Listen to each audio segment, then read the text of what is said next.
हाँ बाबा, ये आपका ही आशीर्वाद है बाबा, जो इतने वर्षों के बाद हमें पुत्र की प्राप्ति हुई है। अब आप ही इसका नामकरण कीजिए बाबा।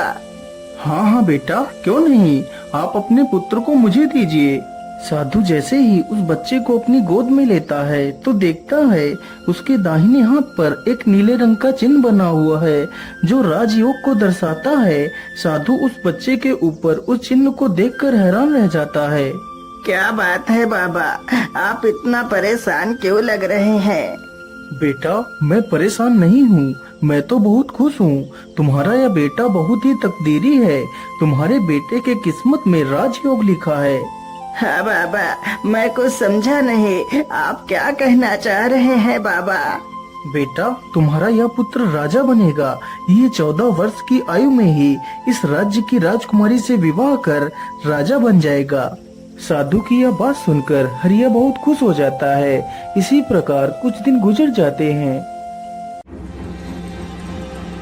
और तेज, शिकार बस कुछ ही दूर पर है। राजा हिरन के पीछे भागते भागते काफी दूर निकल जाता है, लेकिन हिरन राजा के हाथ नहीं लगता। ओहो, सत्यानाश हो तेरा, भागते भागते इतनी दूर निकल आया, लेकिन हिरन तो हाथ लगा ही नहीं। और प्यास भी इतनी जोर की लगी है। आसपास तो कोई नदी और तालाब भी नहीं है। मुझे लगता है इस ओर कोई गांव नजदीक ही पड़ेगा। चलो इस ओर ही चलता हूँ।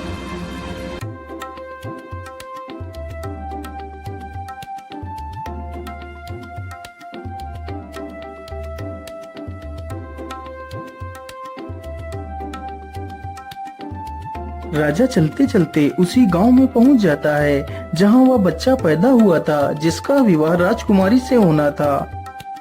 अरे बाबा, सुनिए जरा, मुझे बहुत जोर की प्यास लगी है। कृपा कर आप मुझे थोड़ा सा पानी पिला दीजिए। हाँ हाँ बेटा, क्यों नहीं, तुम यहीं रुको, मैं अभी तुम्हारे लिए पानी लेकर आता हूँ। वह बूढ़ा व्यक्ति अंदर जाता है और राजा को पानी का घड़ा लाकर दे देता है। फिर वह राजा पानी पी लेता है। अरे बाबा, ये इतने सारे लोग इकट्ठे होकर कहाँ जा रहे हैं?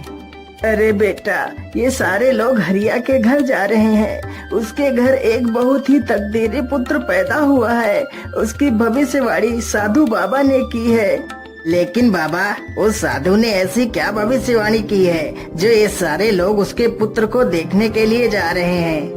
बेटा, साधु बाबा ने बताया था कि जब हरिया का बेटा 14 वर्ष का हो जाएगा तो उसका विवाह इस राज्य के राजा की पुत्री के साथ होगा और उसका पुत्र इस राज्य का राजा बनेगा।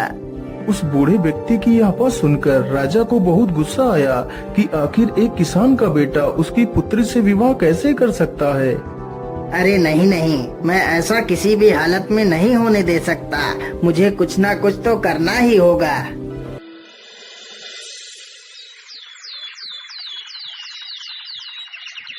राजा अगले ही दिन अपना वेश बदलता है और उसी गांव में पहुंच जाता है। अरे भाई, ये हरिया किसान का घर कहाँ पर है? अरे भाई, सीधे चले जाओ और गांव के आखिर में जो घर मिलेगा वही हरिया किसान का घर है। इतना सुनकर राजा हरिया के घर पहुंच जाता है। अरे ओ हरिया भाई, जरा घर से बाहर आओ, मैं तुमसे मिलने आया हूँ। हाँ भाई, बोलिए, आप कौन है और आप हमसे क्यों मिलना चाहते हैं? हरिया भाई, मैं सेठ करोड़ी मल हूँ। मैं हरिपुरा गांव में रहता हूँ। मैंने सुना है आपका पुत्र बहुत किस्मत वाला है, उसके किस्मत में राजयोग है। हाँ सेठ जी, आपने बिल्कुल ठीक ही सुना है। हरिया भाई, मैं तुमसे कुछ कहना चाहता हूँ। हाँ हाँ, बोलिए बोलिए सेठ जी, आप हमसे क्या कहना चाहते हैं? अरे भाई, आप अपना बच्चा मुझे दे दो, मैं इसके बदले तुम्हें ढेर सारा धन दूंगा। तुम्हारे बच्चे का पालन पोषण मैं करूंगा। लेकिन सेठ जी, मैं अपना बच्चा आपको नहीं दे सकती। अरे हरिया भाई, जरा सोच लो, मैं इसे यहाँ लेने आया हूँ। इसमें ईश्वर की ही मर्जी है कि आपके बच्चे का पालन पोषण एक अच्छी जगह पर हो। तुम सोचो, तुम एक मामूली से किसान हो, तुम इसका पालन पोषण ठीक ढंग से नहीं कर सकते। हाँ हाँ भाग्यवान, सेठ जी एकदम ठीक कहते हैं। हम इस बच्चे का पालन पोषण नहीं कर सकते। हो सकता है इसमें ईश्वर की ही मर्जी हो कि इसका पालन पोषण एक अच्छी जगह हो। ठीक है सेठ जी, मैं अपना बच्चा आपको दे दूंगी, लेकिन जब मेरा बच्चा 14 वर्ष का हो जाएगा तो तुम मेरे बच्चे को वापस कर देना। हाँ हाँ ठीक है, 14 वर्ष के बाद मैं तुम्हारा बच्चा तुम्हें वापस कर दूंगा। इतना कहकर वह राजा बच्चे को ले लेता है और वहाँ से चला जाता है।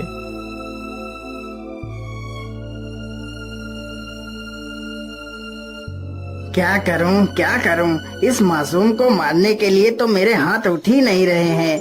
मैं ऐसा करता हूं, इसे एक लकड़ी के संदूक में बंद कर देता हूं और इसे नदी में बहा देता हूं, या इसी नदी में डूबकर मर जाएगा।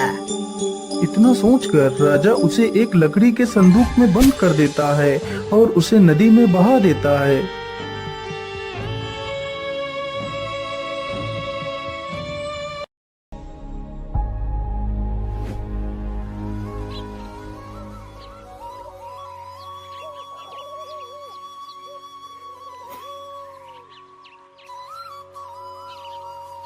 ओम सूर्य देवाय नमः। ओम सूर्य देवाय नमः। सेठ हीरालाल सूर्य को जल अर्पित कर रहा था, तभी वह संदूक बहता हुआ उसके पैरों के पास आ जाता है। अरे ये संदूक कैसा है? आखिर इस संदूक में क्या है? चलो इसे बाहर निकाल कर देखता हूँ।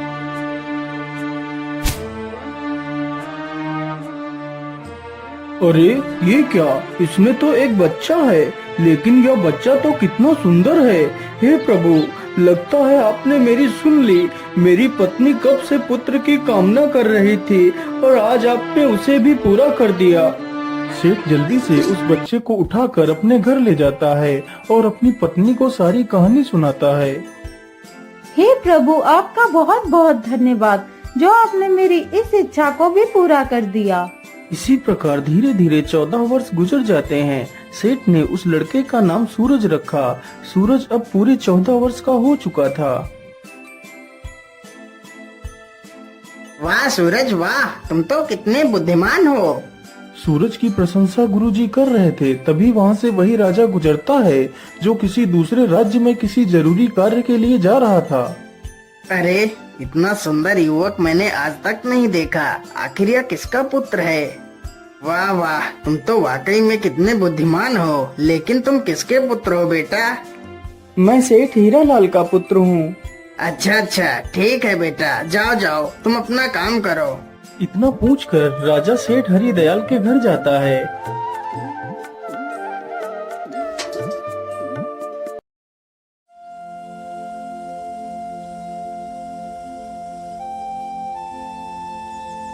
सेठ जी, इतना सुंदर और बुद्धिमान बेटा आपको कैसे प्राप्त हुआ? महाराज, वह मेरा बेटा नहीं है। मैंने तो सिर्फ उसका पालन पोषण किया है। इसके आधार पर वह मेरा बेटा ही हुआ। लेकिन सेठ जी, यह लड़का आपको कहाँ से मिला? फिर सेठ राजा को सारी कहानी सुनाता है। ओहो, इसका मतलब यह वही लड़का है जिसे मैंने 14 वर्ष पहले एक नदी में बहा दिया था। राजा और सेठ आपस में बात कर ही रहे होते हैं कि तब तक वहाँ पर सूरज आ जाता है। सेठ जी, यदि आप बुरा ना माने तो मैं एक पत्र लिखकर अपनी महारानी को कुछ संदेश भेजना चाहता हूँ। यदि आपका बेटा सूरज उस पत्र को महारानी तक पहुँचा दे तो मैं आपको 100 सोने की मोहरें दूंगा। हाँ हाँ महाराज, क्यों नहीं, मैं आपका संदेश लेकर जरूर जाऊंगा। राजा ने चुपचाप एक संदेश लिखा और उस पर अपनी मोहर लगा दी। फिर सूरज को पकड़ा दिया। सूरज उस पत्र को लेकर वहाँ से निकल पड़ता है।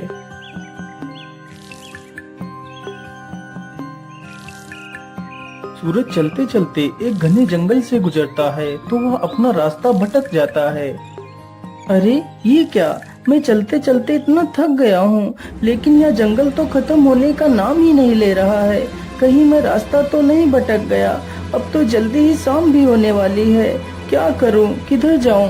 फिर सूरज आगे बढ़ता है। उसे चलते चलते जंगल में रात हो जाती है।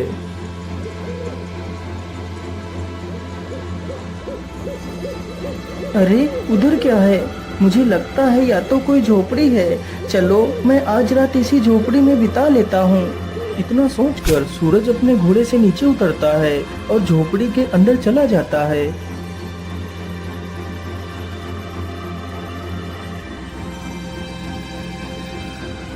अरे अरे, कौन हो तुम और तुम अंदर कहाँ घुसते चले आ रहे हो?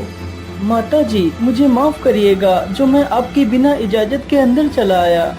फिर सूरज उस बूढ़ी महिला को सारी कहानी बताता है। सूरज की ये सारी बातें सुनकर उस बूढ़ी महिला को सूरज पर दया आ जाती है। लेकिन बेटा, तुम्हारा यहाँ पर रुकना ठीक नहीं होगा। यह स्थान डाकुओं का अड्डा है। अभी कुछ ही देर में डाकू आने वाले हैं। यदि उन लोगों ने तुम्हें यहाँ पर देख लिया तो समस्या आ जाएगी। लेकिन माता जी, इतनी रात्रि में तो मैं कहीं और भी नहीं जा सकता। यदि बाहर जंगल में गया तो मुझे जंगली जानवर खा जाएंगे। इससे अच्छा है मैं यहीं पर एक कोने में ही सो जाता हूँ माता। इतना कहकर सूरज एक कोने में जाकर लेट जाता है और सो जाता है। कुछ ही देर बाद डाकू अपने घर वापस आ जाते हैं।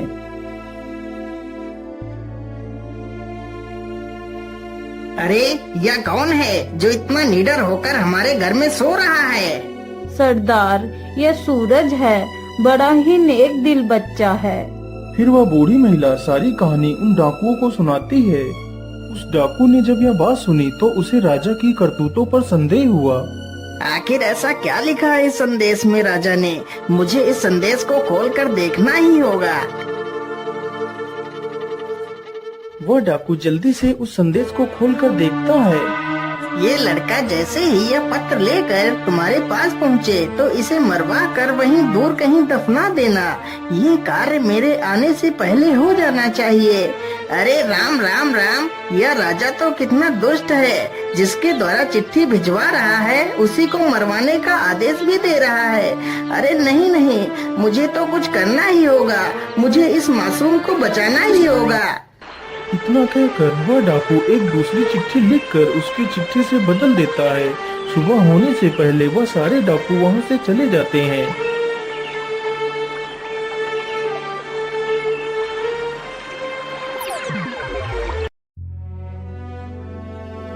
अच्छा माता जी, अब तो सुबह हो गई है।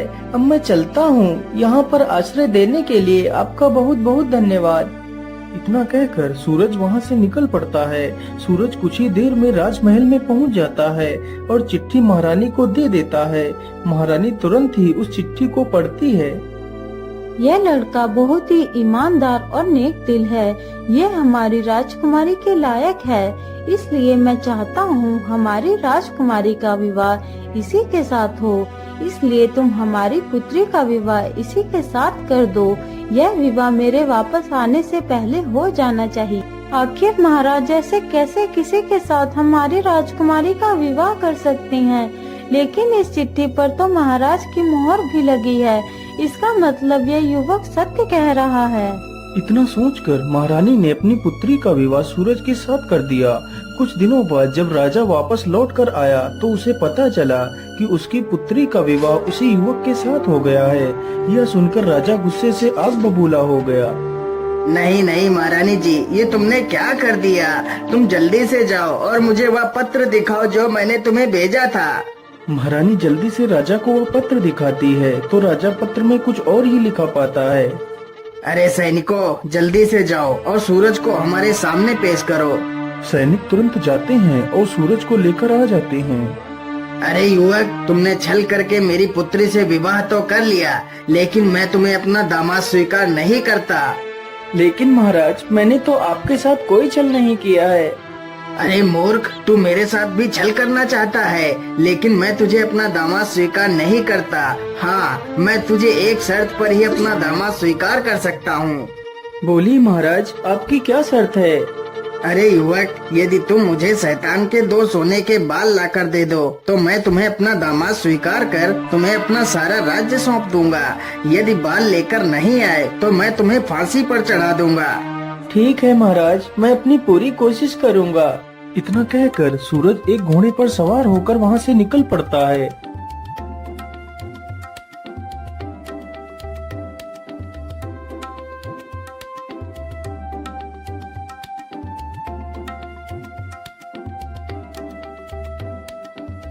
वह चलते चलते एक दूसरे राज्य में पहुंचता है तो उसे वहीं पर रात हो जाती है।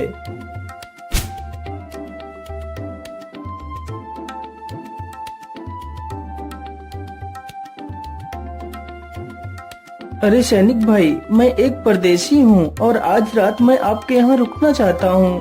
सैनिक तुरंत ही सूरज को राजा के पास ले जाते हैं। लेकिन बेटा, तुम शैतान के बाल लेने के लिए तो निकल पड़े। क्या तुम्हें पता भी है वह शैतान कहाँ रहता है? महाराज, मैं सब कुछ जानता हूँ। अच्छा, यदि तुम सब कुछ जानते हो तो क्या तुम यह भी जानते हो कि हमारे राज्य का सबसे बड़ा कुआं सूख क्यों गया, जबकि उसमें सबसे मीठा पानी निकलता था? हाँ महाराज, मैं यह भी जानता हूँ कि आपका मीठे पानी का कुआं क्यों सूख गया है। तो फिर मुझे जल्दी से बताओ, वह कुआं क्यों सूख गया है? यदि तुमने मुझे उसके सूखने का कारण बता दिया तो मैं तुम्हें सोने चांदी से तौल दूंगा। लेकिन महाराज, मैं इसका जवाब आपको अभी नहीं दे सकता। मैं इसका जवाब वापस आकर दूंगा।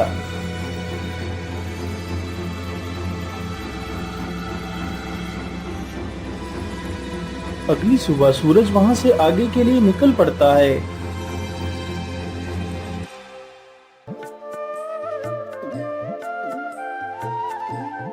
वह चलते चलते एक बड़ी सी नदी के पास पहुँचता है। ओहो, रास्ते में तो इतनी बड़ी नदी पड़ गई है, लेकिन मैं इसे पार कैसे करूं? तभी देखता है कि एक व्यक्ति नाव लेकर उसकी तरफ चला आ रहा है।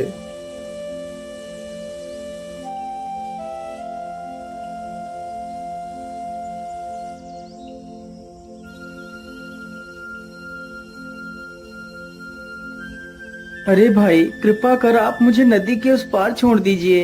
हाँ हाँ, क्यों नहीं, मैं आपको नदी के उस पार छोड़ दूंगा, लेकिन उससे पहले तुम्हें मेरे एक सवाल का जवाब देना होगा। ठीक है भैया, पूछिए, तुम क्या पूछना चाहते हो? मेरा सवाल ये है कि मुझे इस काम से स्वतंत्रता कब मिलेगी? अरे भाई, मैं तुम्हें वचन देता हूँ कि तुम्हारे इस सवाल का जवाब मैं जरूर दूंगा, लेकिन अभी नहीं। तुम्हें मेरे वापस आने तक इंतजार करना होगा।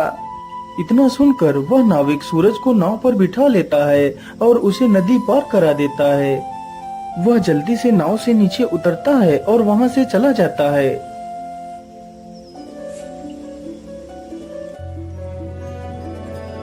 सूरज चलते चलते एक गुफा के पास पहुँचता है। मुझे लगता है यह वही गुफा है जिसमें वह राक्षस रहता है। चलो इसके अंदर चलता हूँ। इतना कहकर वह गुफा के अंदर घुस जाता है।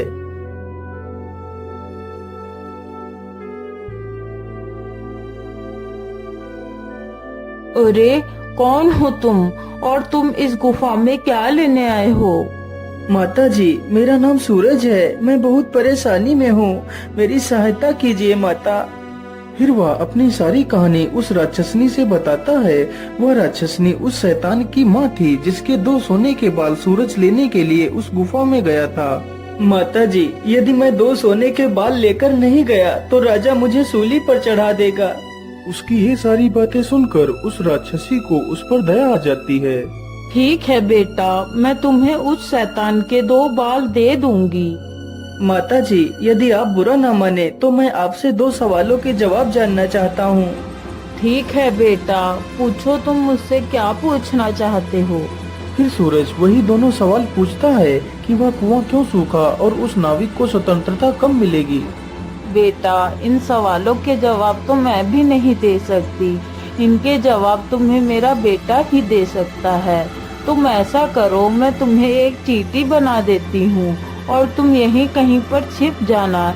यदि मेरे बेटे ने तुम्हें देख लिया तो वह तुम्हें नुकसान भी पहुंचा सकता है। इतना कहकर वह बूढ़ी डायन उसे एक चींटी बना देती है। वह चींटी चुपचाप जाकर एक स्थान पर छिप जाती है। तभी कुछ ही देर में वह राक्षस भी आ जाता है। मनुष्य की दुर्गंध। अरे, ये मनुष्य कहाँ है? कहाँ है वह मनुष्य? अरे बेटा, तुम किस मनुष्य की बात कर रहे हो? यहाँ पर तो कोई भी मनुष्य नहीं है। लेकिन माँ, मुझे तो यहाँ पर बहुत जोर जोर से किसी मनुष्य की दुर्गंध आ रही है। अरे बेटा, यहाँ पर कोई भी नहीं है। तुम मेरा विश्वास क्यों नहीं कर रहे हो? अच्छा ठीक है माँ, मैं आज बहुत थक गया हूँ, अब तो मैं सोने के लिए जा रहा हूँ। हाँ हाँ बेटा, थक तो आज मैं भी बहुत गई हूँ। चलो मैं भी थोड़ा सा सो लेती। इतना कहकर दोनों आराम करने लगते हैं। कुछ ही देर में राक्षस गहरी नींद में सो जाता है। मुझे लगता है अब ये गहरी नींद में सो गया है। अब यही अच्छा मौका है बाल उखाड़ने का। वह डायन जल्दी से शैतान का एक बाल उखाड़ लेती है। अरे माँ, ये तू क्या कर रही है? तू मेरे बाल क्यों उखाड़ रही है? अरे बेटा, मैं बहुत डर गई थी। मैंने बड़ा ही बुरा सपना देख लिया था। ओहो माँ, तूने ऐसा क्या सपना देख लिया जो तू इतना डर गई है? मैंने देखा कि उम्बल राज्य का एक कुआं, जिसमें कुछ साल पहले बहुत मीठा पानी निकलता था, अब वही कुआं पूरी तरह से सूख गया है। आखिर ऐसा कैसे हो सकता है? अरे माँ, तो इसमें इतना परेशान होने की क्या जरूरत है? वह कुआं इसलिए सूखा है क्योंकि उसमें एक बड़ा सा पत्थर पड़ा है और उस पत्थर के नीचे एक बड़ा सा मेढक है। यदि उस मेढक को बाहर निकाल दिया जाए तो वह कुआं फिर से मीठे पानी से भर जाएगा। इतना कहकर वह शैतान फिर से सो जाता है। जब वह शैतान फिर से गहरी निद्रा में चला जाता है तो वह डायन फिर से उसका एक बाल उखाड़ लेती है। ओए हाय माँ, तूने तो मुझे मार ही डाला। अब तुझे क्या हुआ? अब तूने कौन सा सपना देख लिया? अब तो मैंने और भी बुरा सपना देखा। मैंने देखा कि झुंझुन नदी पर जो नाविक नाव चलाता है वह मुझसे पूछ रहा है कि मुझे मेरे इस कार्य से कब आजादी मिलेगी। अरे माँ, वह नाविक मूर्ख है। यदि वह अपना चप्पू किसी दूसरे आदमी के हाथ में थमा दे तो उसे इस कार्य से छुटकारा मिल जाएगा। लेकिन माँ, अब तू कोई दूसरा सपना मत देखना। इतना कहकर वह राक्षस फिर से सो जाता है। फिर वह डायन सूरज को वापस इंसान बना देती है। बेटा, ये लो वो सोने के बाल और तुम जल्दी से यहाँ से भाग जाओ। सूरज डायन का धन्यवाद करता है और वहाँ से चला जाता है। फिर वह उसी नाविक के पास पहुँचता है तो नाविक उसे नदी पार करा देता है। मेरे भाई, जिस दिन कोई व्यक्ति तुम्हारे इस चप्पू को खुद अपने हाथों में ले लेगा, उसी दिन तुम इस कार्य से स्वतंत्र हो जाओगे। इतना कहकर सूरज अपने घोड़े पर बैठता है और वहाँ से निकल पड़ता है। सूरज चलते चलते कुछ ही देर में अंबल राज्य में पहुंच जाता है, जहां उसे अपने दूसरे सवाल का जवाब देना था। महाराज, आपका कुआं फिर से मीठे पानी से भर सकता है। तो फिर जल्दी बताओ युवक, हम अपने कुएं को कैसे ठीक कर सकते हैं? महाराज, आपके कुएं में एक बड़ा सा पत्थर पड़ा है और उसी पत्थर के नीचे एक बड़ा सा मेढक है। यदि उस मेढक को बाहर निकाल दिया जाए तो कुएं में पानी फिर से भर सकता है। राजा ने ऐसा ही किया। उसने उस बड़े मेढक को उस कुएं से बाहर निकलवा दिया। वाह सूरज वाह, तुम तो बहुत बुद्धिमान हो। मैं तुमसे बहुत प्रसन्न हुआ। आज यह कुआं फिर से मीठे पानी से भर गया, इसलिए मैं तुम्हें 1 कुंटल सोना इनाम में देता हूँ। फिर वह उस सोने को अपने घोड़े पर लादता है और राजमहल की तरफ निकल पड़ता है। वह जल्दी ही राजमहल पहुंच जाता है।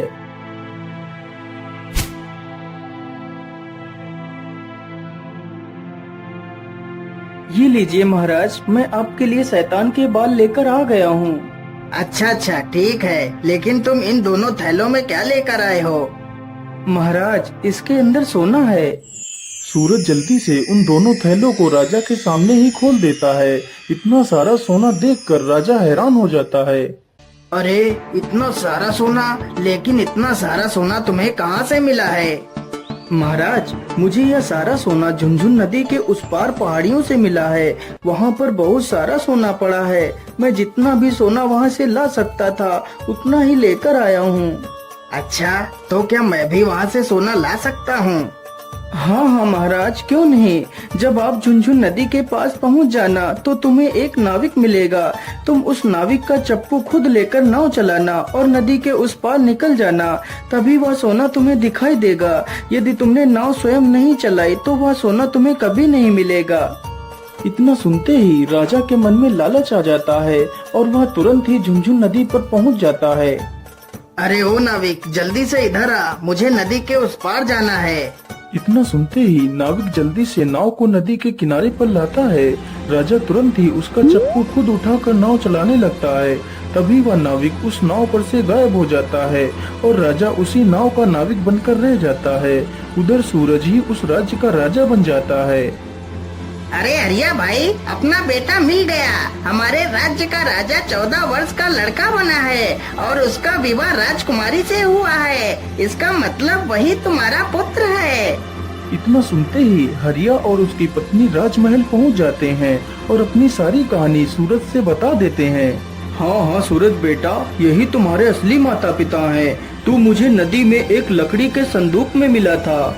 इतना सुनकर सूरज अपने माता पिता को अपने गले से लगा लेता है और उस राज्य में ही राज करने लगता है।